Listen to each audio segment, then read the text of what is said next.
शन्नो भवत्वर्यमा शन्न इंद्रो बृहस्पति शन्नो विष्णुरुक्रमः नमो ब्रह्मणे नमस्ते वायो त्वमेव प्रत्यक्षं ब्रह्मासि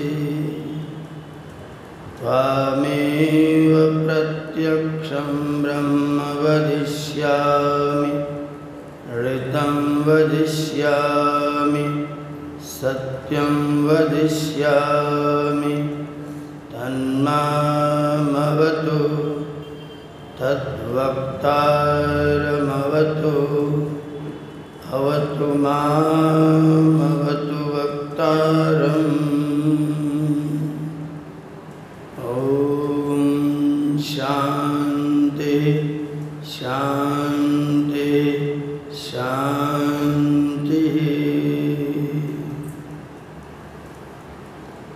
सभा में समुपस्थित पूज्य पंडित आत्मानंद जी महाराज, आचार्य श्री वेद प्रकाश जी, अभी आप जिनकी स्वर लहरी से तरंगित हो रहे थे, मेरे अग्रज आदरणीय श्री रुद्र स्वरूप आर्य जी, सभी सम्मानित सज्जन वृंद, वंदनीय मातृशक्ति, श्रावणी पर्व का आरंभ आज हम लोगों ने किया है।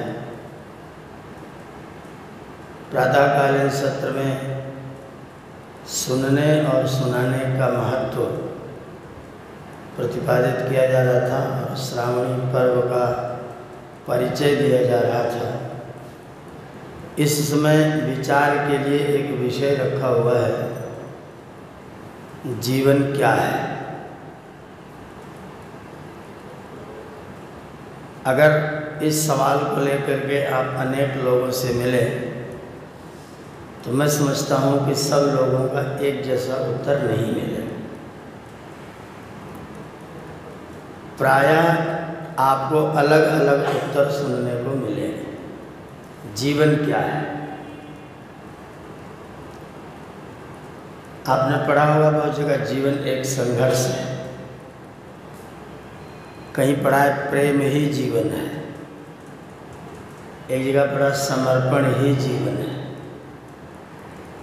एक ने कहा जिंदगी जिंदा दिली का नाम है, मुर्दे भी क्या खाक जिया करते हैं, तो जिंदा दिली का नाम जीवन है।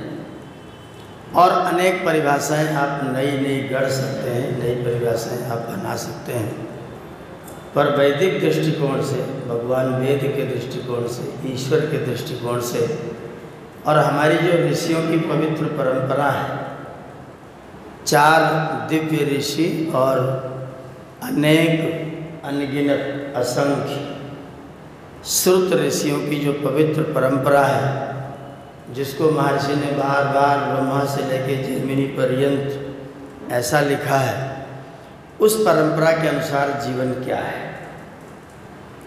अगर आप चिंतन करेंगे, आप जानते हैं, हम सब लोग जानते हैं, कोई भी वस्तु अगर होती है, कोई चीज़ अगर होती है, कोई चीज़ अगर उगती है तो अपने बीज से उगती है। बिना बीज के कभी कोई चीज़ उगती नहीं है। हमारे जीवन भी उगा है। हम सब लोगों ने देखा है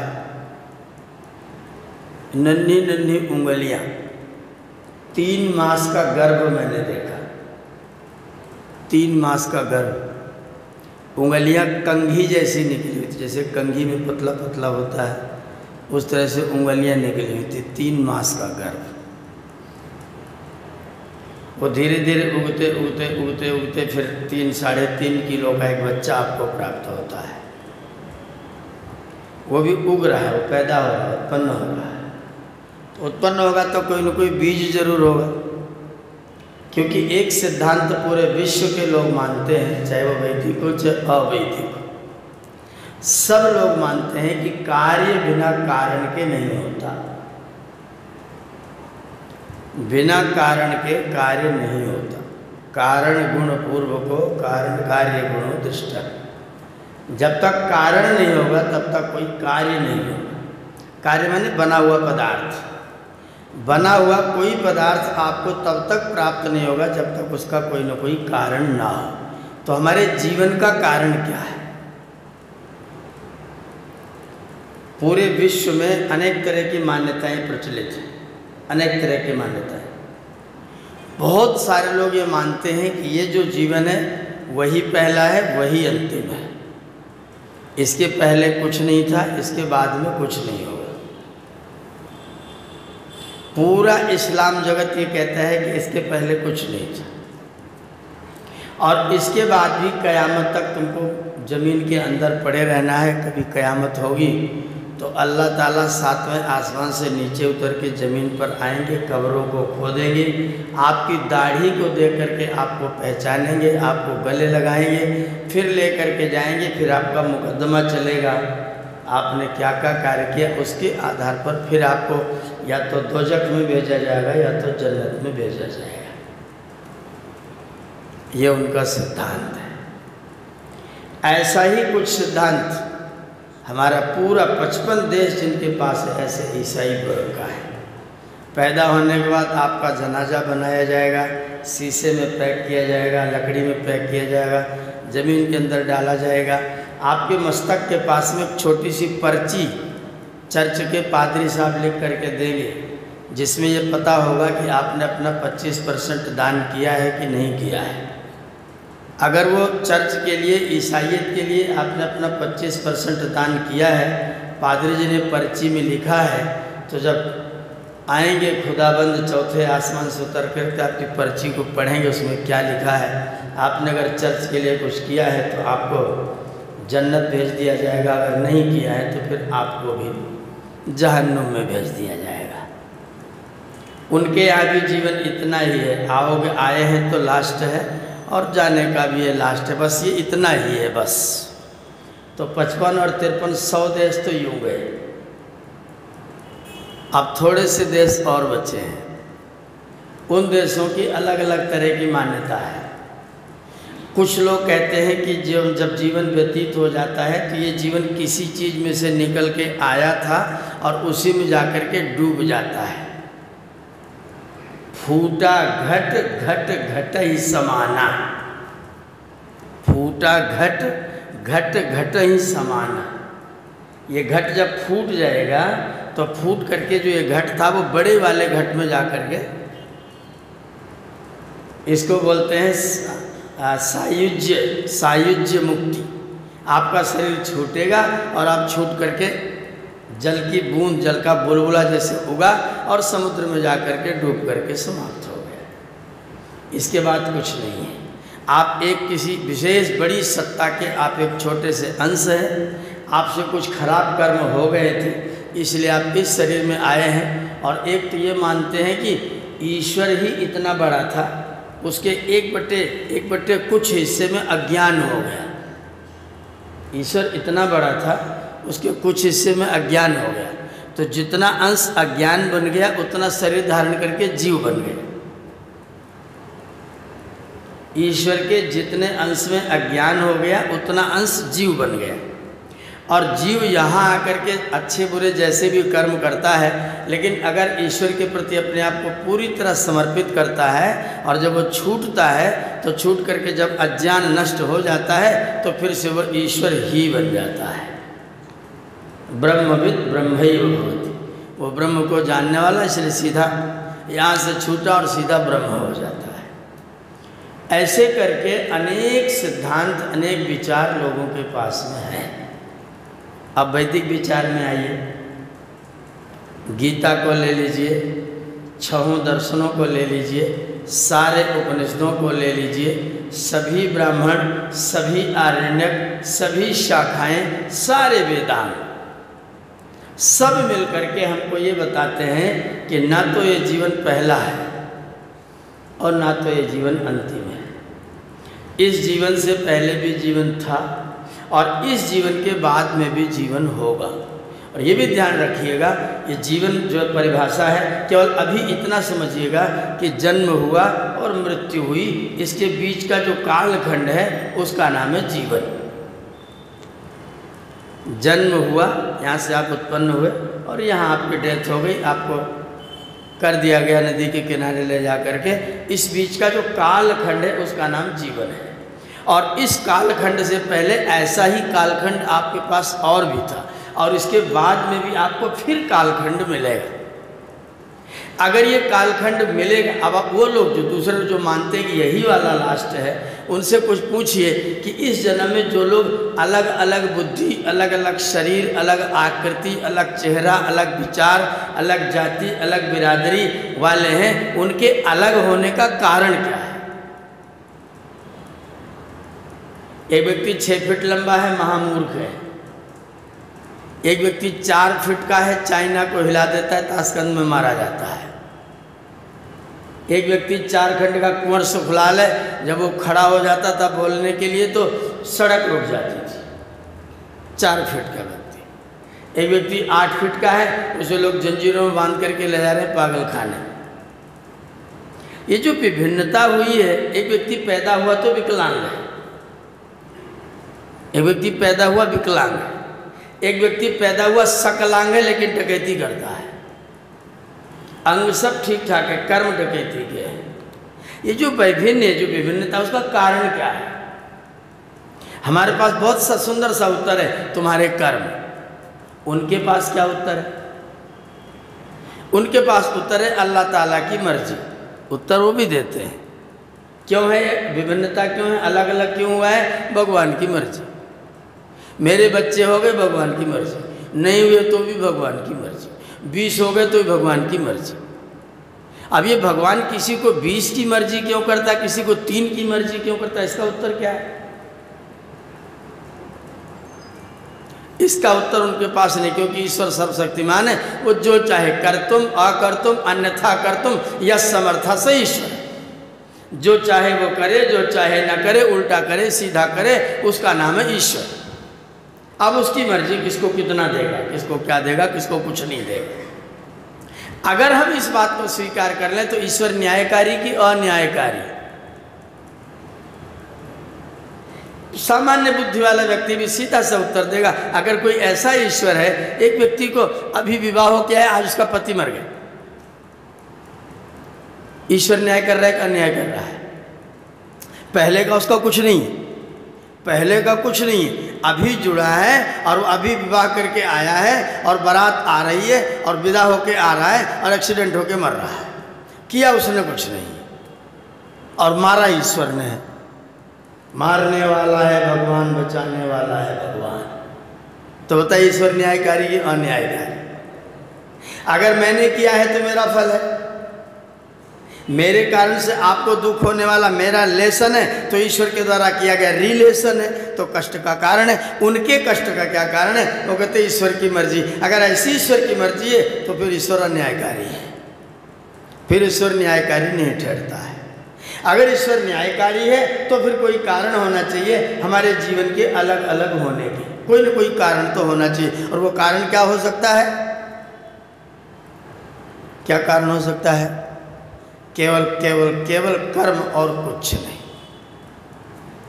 कर्म ही कारण है। हमारे कर्म के आधार पर हमको ये जीवन मिला है, और जैसा कर्म किया था वैसा मिला है। अब इस जीवन को हम क्या माने? आप बहुत से हमारे सज्जनों, अच्छे पंडितों से, कथा वार्ता कर पंडितों से पूछो, हमको जन्म क्यों मिला? वो कहते ईश्वर ने दंड दिया। क्या किया?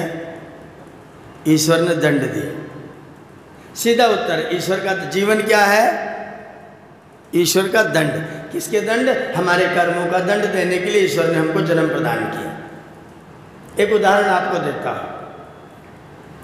एक व्यक्ति ने चोरी किया, चोरी किया तो उसकी रिपोर्ट हो गई। रिपोर्ट हुई तो पुलिस वालों ने उसको बुला लिया, थानेदार ने उसको बुला लिया। ज़्यादा बड़ी चोरी नहीं थी, ऐसी कुछ निकाल लिया था। थानेदार ने कहा ठीक है, इसको दीवार पकड़ करके टेढ़ा खड़ा कर दो और इसकी पीठ पर 8 ईंटें लाद दो। व्यक्ति झुक करके खड़ा हो गया, इसकी पीठ पर 8 ईंटें लद गई, बोले 6 घंटे ऐसे ही रहना है, 6 घंटे ऐसे ही रहना है। उदाहरण को ठीक से समझिएगा, बहुत अच्छी बात आपको प्राप्त होगी लास्ट में। एक व्यक्ति चेंडा खड़ा हुआ है, उसके ऊपर 8 ईंटें लदी हैं और 6 घंटे उसकी ड्यूटी है। तब तक एक आदमी आया, उसने कहा दरोगा जी आज मैं चौराहे पर खड़ा था लेकिन मुझे कोई काम ही नहीं मिला, मैं शाम को मेरे बच्चे रोटी नहीं पाएंगे अगर मुझे काम नहीं मिलेगा। दरोगा जी को दया आई, बोले ठीक है वो कमरा बन रहा है, जाओ और मिस्त्री के साथ में लग जाओ, ईंटा ढोना। 8 ईंटा सिर पर लाद रहा है, लेकर के मिस्त्री के पास जा रहा है, फिर आ रहा है, फिर 8 लाद रहा है। ड्यूटी 6 घंटे की उसको भी मिली है, ड्यूटी 6 घंटे की इसको भी मिली है, ये भी 8 ईंटा लादे है, वो भी 8 ईंटा लाद रहा है। आप बताइए किसको दंड मिला, किसको पुरस्कार मिला है? दोनों 8 ईंटें ढो रहे हैं, दोनों की पीठ पर ईंटा लदा हुआ है और दोनों की ड्यूटी 6-6 घंटे की है। कौन दंड का पात्र हुआ है, कौन पुरस्कार का पात्र हुआ है? मेरी एक परिभाषा आप स्वीकार कीजिएगा, दंड के पात्र को बाद में दंड समाप्त होने के बाद मिलता कुछ नहीं है, मिलता कुछ नहीं दंड के पात्र। और कर्म के पात्र को कर्म समाप्त होने के बाद में कुछ न कुछ प्राप्त होता है। अब आप बताइए आपको इस जीवन से कुछ प्राप्त हो रहा है, केवल दंड भोग रहे हैं?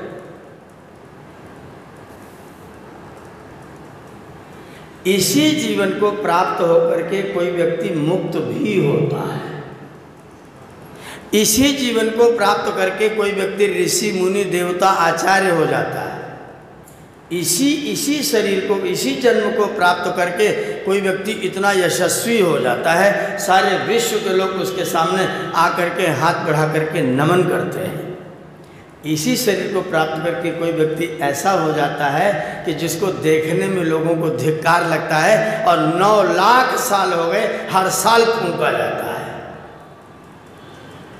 शरीर यही है, जीवन यही है, जन्म यही है। दंड है कि सौगात है, निर्णय करिएगा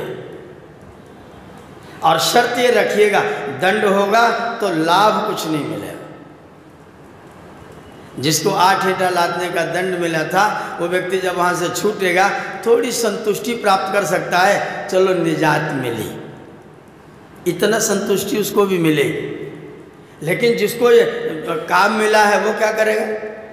वो जब 8 ईंटा ढो करके शाम को दरोगा जी के पास आएगा तो दरोगा जी अपने माथ हाथ से पूछेंगे, भाई मजदूरों ने कितनी मजदूरी ली है? बोले सर 350 रुपया ले रहे, इसको निकाल करके 350 रुपया दे। अब ये व्यक्ति जब घर जाएगा उसमें से केवल 30 रुपये की जलेबी लेके घर जाएगा तो इसका पूरा का पूरा परिवार उस जलेबी को देख करके आनंद मग्न हो जाएगा और ये परम संतुष्ट होगा कि आज मैंने ईश्वर की कृपा से, मेरे दरोगा जी की इनायतगिरी से आज मैंने अपने बच्चों को बढ़िया जलेबी खिलाई। उसने तप किया, श्रम किया, लेकिन उसका दंड नहीं था। दंड का परिणाम दुख होता है और कर्म का परिणाम सुख होता है। अगर आप इस जीवन को प्राप्त करके कुछ सुखी होते हैं, इसका मतलब जीवन दंड नहीं है। जो लोग जीवन को दंड समझते हैं वो नकारा लोग हैं, वो समझदार लोग नहीं। क्योंकि जब जीवन को दंड समझेंगे तो जीवन से क्या प्राप्त करेंगे? जीवन को दंड समझेंगे तो जीवन से दुख के अतिरिक्त और कुछ नहीं प्राप्त करेंगे। जीवन दंड नहीं है, जीवन ईश्वर की कृपा है। कृपा मैं इसलिए मानता हूँ क्योंकि मान लीजिए मैंने 100 कर्म बुरे किए, 100 कर्म अच्छे किए,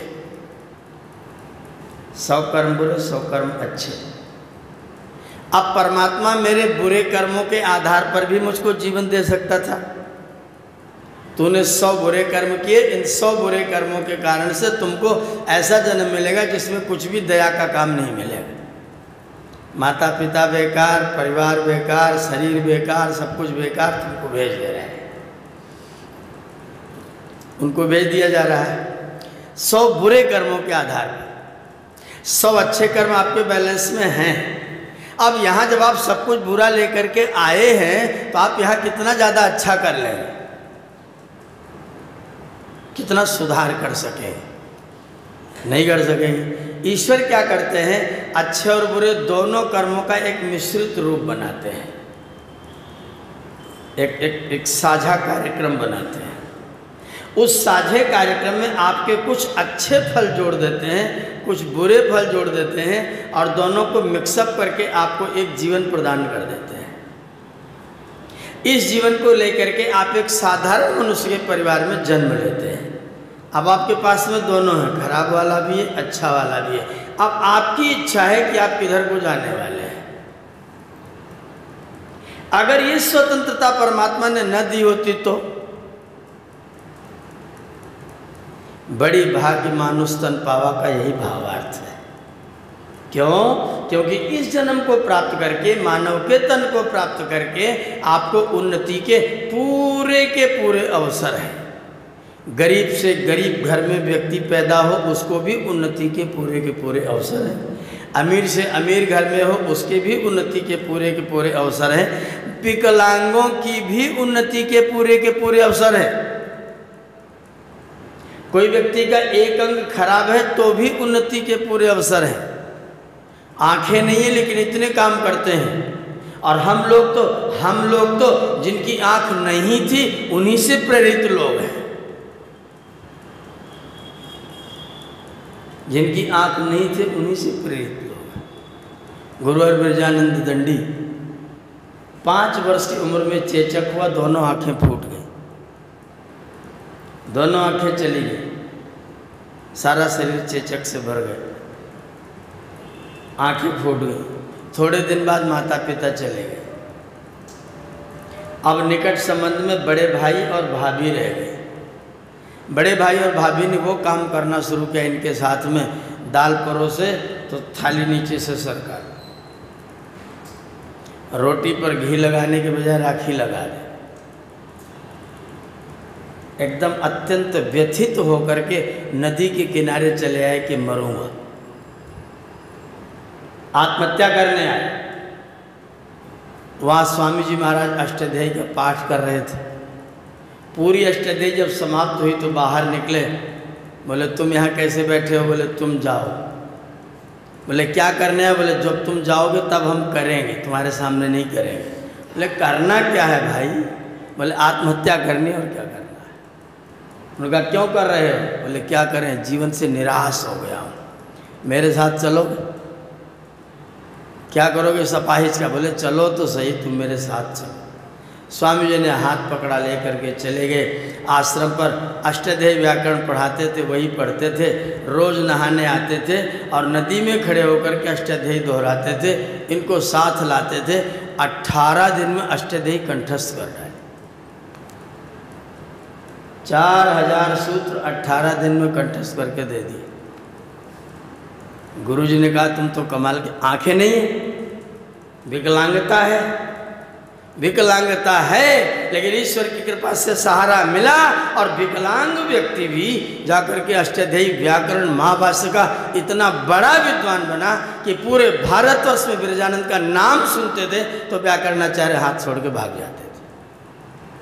घोषणा कर दिया था अष्टाध्यायी महाभाष्यम द्वे व्याकरण पुस्तके अन्यद्यत् कल्पितम किंचित तत्सर्वम धूर्त चेष्टितम। अष्टाध्यायी महाभाष्य को छोड़ के जितनी किताबें और लिखी गई हैं सब धूर्तों की चेष्टा है। और जो लोग उनको पढ़ते थे वो सामने बात नहीं कर पाते थे, हिम्मत नहीं पड़ती थी बिरजानंद सामने शास्त्रार्थ करने की। उस व्यक्ति की प्रेरणा के आधार पर आज हम लोग यहाँ पर बैठे हुए हैं। मैं इसलिए कह रहा हूँ जीवन कैसा भी हो, विकलांग भी है तो भी आपके पास में अवसर तो आगे बढ़ने का है, अवसर तो आगे जाने का है। तो इसको दंड कहें कि सौगात कहें?